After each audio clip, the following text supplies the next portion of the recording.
কেন ভগবান শ্রী গণেশকে দুটি বিয়ে করতে হয়েছিল, যেখানে তার ইচ্ছে ছিল যে তিনি কোনোদিনই কোনো স্ত্রীকে বিবাহ করবেন না, আজীবন ব্রহ্মচারী থাকবেন।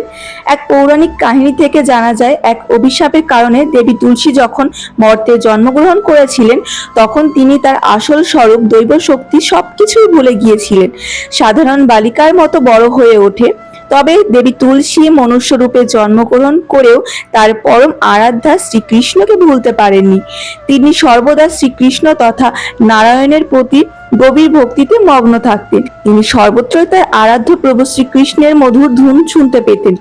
একদিন প্রথম পূজ্য শ্রী গণেশ তপস্যা করছিলেন। সেই তপস্যার তেজ এত বেশি ছিল যে তা পরম ভক্ত দেবী তুলসীকেও ব্যাকুল করে তোলে। এরপর দেবী তুলসী এক অদ্ভুত আকর্ষণে শ্রী গণেশের তপস্যার স্থানে পৌঁছায়।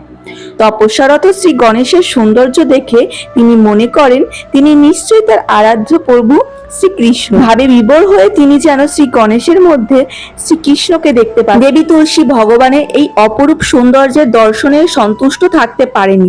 দেবী তুলসী তপস্যারত শ্রী গণেশকে বারংবার বিবাহ করতে বলে। আর এই উদ্ভট প্রস্তাবে ভগবান গণেশ কিছুটা রুষ্ট হন, কারণ তিনি একটি বিশেষ কারণে তপস্যা করছিলেন।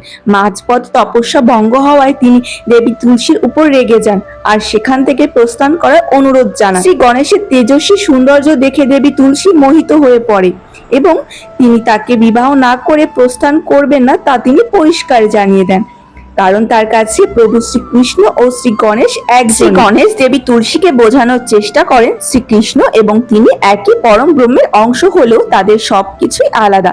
এখন তারা দুই পৃথক রূপে রয়েছে। শ্রী গণেশ এও বলেন, আমি এখনো বালক আর আমি আজীবন ব্রহ্মচারী থাকার সিদ্ধান্ত নিই, তাই আমি কোনো নারীকে স্ত্রী রূপে কল্পনাও করতে পারবো না। শ্রী গণেশের এই কথা শুনে দেবী তুলসী খুবই রুষ্ট হন।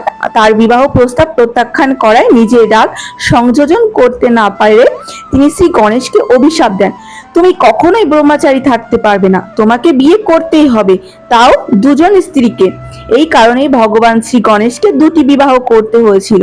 তার দুই স্ত্রীর নাম ঋদ্ধি ও সিদ্ধি। তবে দেবী তুলসীর এই অযৌক্তিক অভিশাপের কারণে বলেন, হে দেবী, আপনি নিজের মনকে সংযত করতে পারেননি। আপনি শ্রীকৃষ্ণকে স্বামী রূপে প্রার্থনা করেন, অথচ শ্রীকৃষ্ণ ভিন্ন সত্তা জেনেও আমার রূপে মুগ্ধ হয়ে আপনি বিবাহ প্রস্তাব দিয়েছেন। প্রভু শ্রীকৃষ্ণের প্রতি আপনার প্রেম ও নিষ্ঠা যে এত ঠুনকো আজ আপনি প্রমাণ করে দিলে। আর আমি যে কিনা আজীবন ব্রহ্মচারী থাকার ইচ্ছা রাখি তাকে দুটি বিবাহের অভিশাপ দিয়েছে। তাই শ্রীকৃষ্ণ আপনার অতি প্রিয় হওয়ার সত্ত্বেও আজ থেকে আপনি শ্রীকৃষ্ণের বুকে নয় বরং চরণে ঠাঁই পাবেন।